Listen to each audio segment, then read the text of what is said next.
Greetings once again from 9 Bravo, Idaho. This is another little adventure. I just got the SeatConcepts version 2 seat and a gripper cover installed on the Versys, as well as the Madstad windshield, and this is my little shakedown cruise. Spent about 3 hours out on the bike, and happy to report that the seat feels real good now. I don't feel like I'm sliding forward. The gripper seat is also a great addition. I think I would recommend going with the gripper seat if you ride in jeans, and also just it kind of helps keep you planted right there in the seat, going up or down. Now on this ride, I did end up standing quite a bit when I got up to the rougher portion of the trail here, the road. But a little slip there. Anyway, the new seat is working very well. I was happy with the version 1 of the seat, but the second rev is definitely a good addition to your bike. So if you don't want to drop $500 and some on a Corbin seat, and I'm nothing against Corbin, let me be clear, I think that's probably a great seat.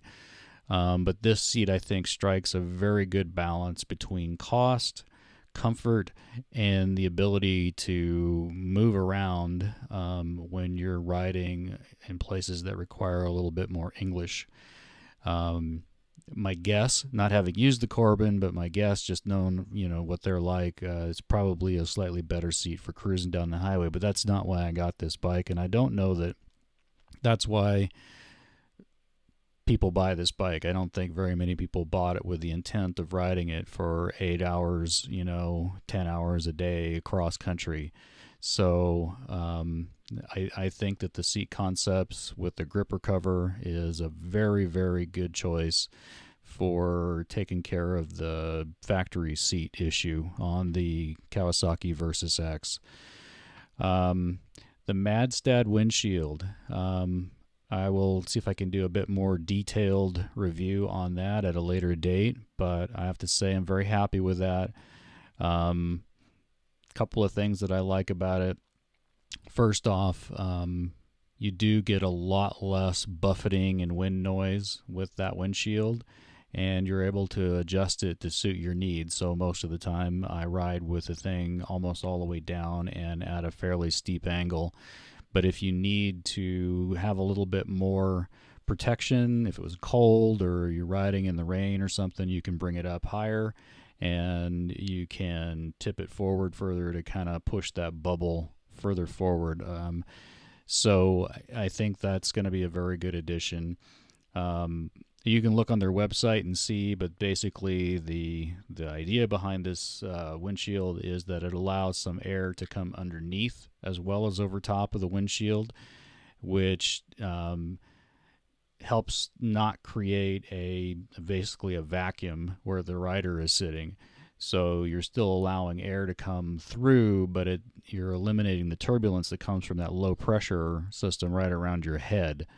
And it does a very good job of that.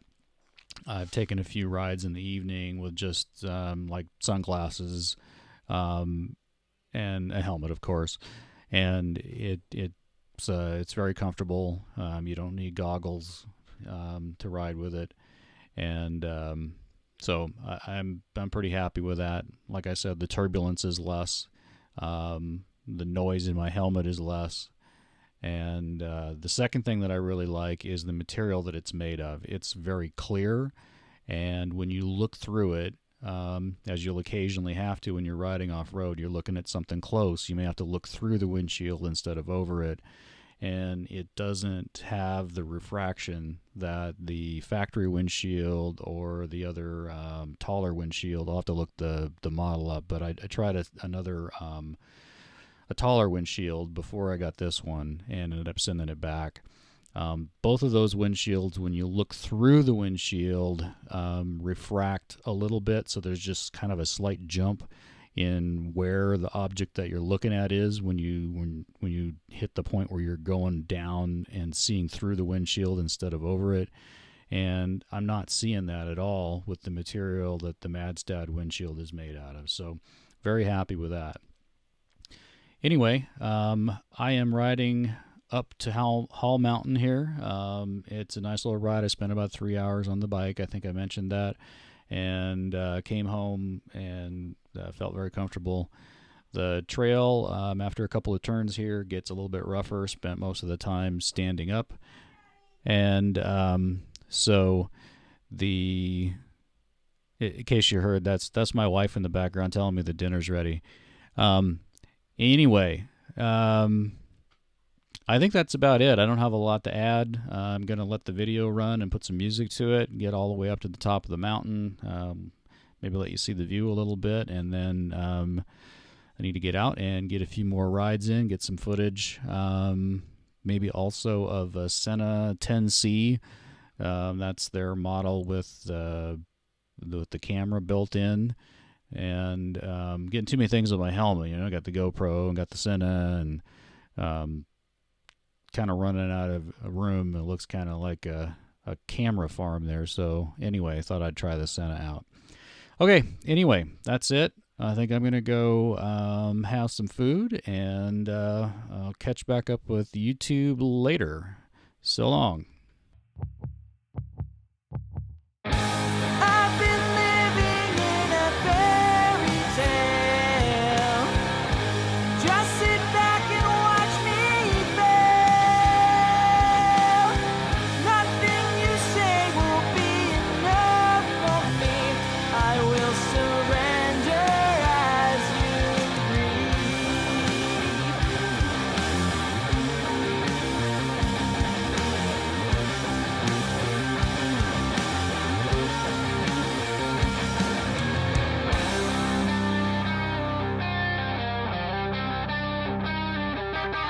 mental games too sharp to play. I've got to stay ahead. Hide behind this make-believe until it's time for bed. Waking up in cold sweats, there's shadows in my head. Whispering my worst fears, soon be given breath. Take me with a grain of salt, I'm known to drive them out. The closer that you get to me, the more distant I become. Is everything that I believe complete and utter lies? All the voices speaking from the dark, scared of their demise. Is it hopeless? Can you hear me? Am I breathing? I've been living in a fairy tale. Just sit back and watch me fail. Nothing you say will be enough for me. I will surrender as you